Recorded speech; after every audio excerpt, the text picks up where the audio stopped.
না না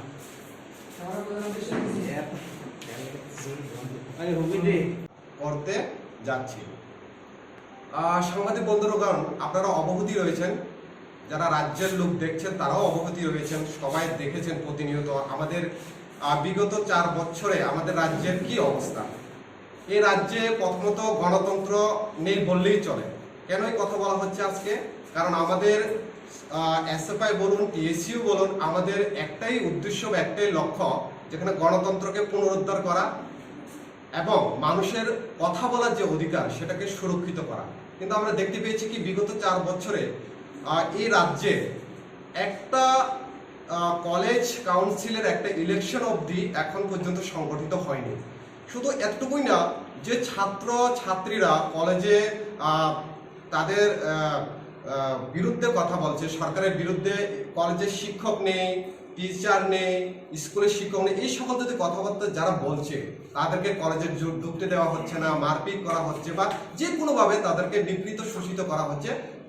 মুদ্রা কথা বলতে গেলে তাদের আওয়াজকে সামনে যে তাদের যে প্রতিবাদী যে শব্দ তাদেরকে কিভাবে দাবিত করা যায়, এটার প্রতিনিয়ত প্রয়াস এই রাজ্যে এখন চলছে। তার জন্য সংগ্রাম আমরা করব আগামী দিনে। আপনারা দেখতে পাচ্ছেন প্রতিনিয়ত এমন একটা জায়গা নেই, আজকেও আপনারা দেখতে পেলেন হয়তোবা লংতরাই ভ্যালি বলুন, তেলিয়ামুড়াতে বলুন, একটা স্কুল যেখানে একজন টিচার দিয়ে একটা স্কুল চলছে।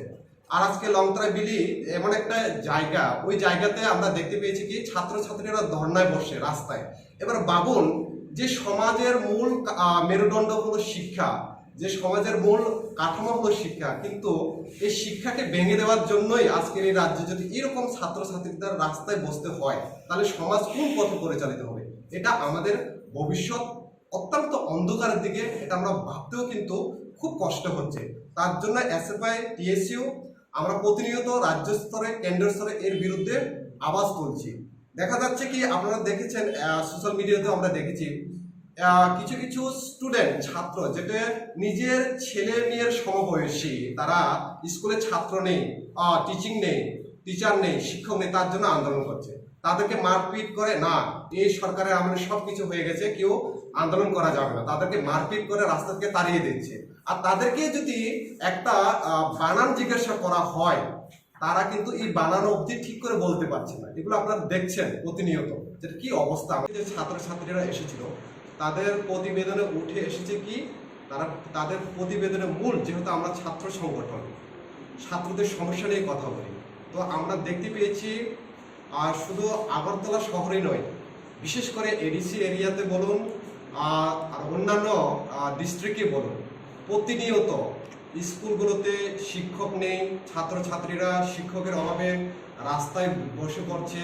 আবার রাস্তায় বসলে তাদেরকে পার্টির যারা করেন এবং শাসক দলের যারা রয়েছেন তারা ওদেরকে মারপিট করে রাস্তা থেকে উঠিয়ে দিচ্ছে। প্রতিকূলত এরকম প্রতিনিয়ত প্রতিদিন আমরা এরকম সমস্যার সম্মুখীন যারা হচ্ছে, এই তথ্যগুলি, এই দাবি দেওয়াগুলি কিন্তু এরকম এই কনভেনশনের মধ্য দিয়ে উঠে এসেছে। এই কনভেনশনের মধ্য দিয়ে আরেকটা সবচেয়ে গুরুত্বপূর্ণ বিষয় যেটা উঠে এসেছে, যেহেতু আমরা ট্রাইবাল স্টুডেন্ট ইউনিয়ন, তো আমরা আমাদের উপজাতিদের সাথে যারা স্টুডেন্ট রয়েছেন বা তীব্রাসারা যারা রয়েছেন তাদের সাথে যদি আমরা দেখি, বিগত বামফ্রন্ট সরকার বলুন যেভাবে আমাদের পিছিয়ে পড়া আমাদের তীব্রাসাদের জন্য যে সুযোগ সুবিধা বলুন বা কাজকর্ম করেছিল বিগত এই 4 বছরে, এটার কিন্তু অত্যন্ত দুঃখের বিষয়, অত্যন্ত নির্মম গতিতে নেমে গেছে। কারণ একটা থেকে বোঝা যায় বিগত সিপিএম এবং বামফ্রন্ট সরকার আমরা দেখতে পেয়েছি প্রায় আমরা 10,000-এর কাছাকাছি স্টাইপেন্ড দেওয়া হতো স্কুল পড়ুয়া, কলেজ পড়ুয়া। এই স্টাইপেন্ড যারা গরিব বংশের ছেলে মেয়েরা আসলো, স্পেশালি আমরা জমিয়া পরিবারের গ্রাম অঞ্চলে, তাদের পড়াশোনার ক্ষেত্রে অনেক সুযোগ সুবিধা বা সহযোগিতা তারা পেত। কিন্তু দেখা গেছে কি এই 4 বছরে বিজেপি আইপিএফটি জোট সরকারের পর এই স্টাইপেন্ডের পরিমাণ 5,000, 6,000 এইরকম নেমে গেছে। এটা আরো কমতেই পারে, যেটা আশঙ্কা করা যায়। তো তাছাড়াও আমরা দেখতে পেয়েছি এরকম প্রচুর সমস্যা রয়েছে, এগুলো নিয়ে আমি আগে বলবো।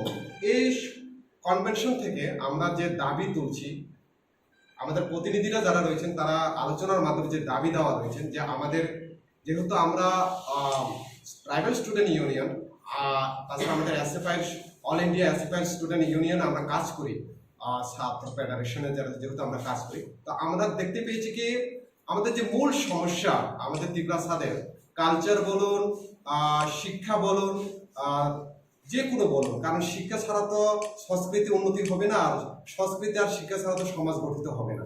তার জন্য এই উন্নয়নের লক্ষ্যে আমরা বিগত দিনের ছাত্রছাত্রীদের সমস্যা রয়েছে ককবরক ভাষাকে 8 শিডিউলে অন্তর্ভুক্ত করা, যেটা আমাদের মূল দাবি থাকবে, যেহেতু ভাষা একটা জাতির বিকাশের অন্যতম মাধ্যম। ককবরক তাছাড়া রয়েছে 125তম সংবিধান অ্যামেন্ডমেন্ট বিল, যার মাধ্যমে আমরা এডিসিকে অধিক ক্ষমতা প্রদান করার জন্য আমাদের স্টুডেন্ট ইউনিয়ন আন্দোলন করবে। পাশাপাশি এরকম অনেকগুলো যেটা সমস্যাগুলি রয়েছে।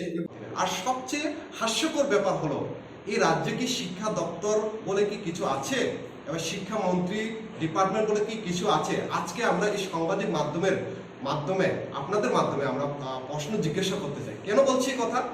কারণ আমাদের শিক্ষামন্ত্রী বারবার বলছেন যে চাকরির অভাব নেই, চাকরি দিতে পারি অ্যাভেলেবেল, কিন্তু অন্যদিকে কি দেখা যাচ্ছে, স্কুলে শিক্ষক নেই, টিচিং নেই, কিন্তু বিএড পাস করা, টেট পাস করা, প্রতিনিয়ত ছাত্রছাত্রীরা শিক্ষামন্ত্রীর বাড়ি ঘেরাও করছে, রাস্তার রাজপথে আন্দোলন করছে, তাদের আওয়াজ আমরা তুলে ধরছি এসএফআই টিএসইউ, কিন্তু উনি বলছেন রাজ্যে নাকি চাকরি নেওয়ার জন্য অনেক কোটা খালি, কিন্তু চাকরি নেওয়ার জন্য যোগ্যতা ব্যক্তি নেই। তাহলে ওরা কারা রাস্তায় যারা বসে আন্দোলন করছে? প্রশ্নটা এরকমই জানতে পারে। আর সবচেয়ে গুরুত্বপূর্ণ বিষয় এডিসি এরিয়াতে এখন দেখা যাচ্ছে, এটা এডিসির গভর্নমেন্ট বলুন বা তাদের অফিসিয়াল তাদের তথ্য, প্রায় 200টা মতন স্কুল, যে স্কুলে একজন মাত্র শিক্ষক দিয়ে স্কুল পরিচালিত হচ্ছে।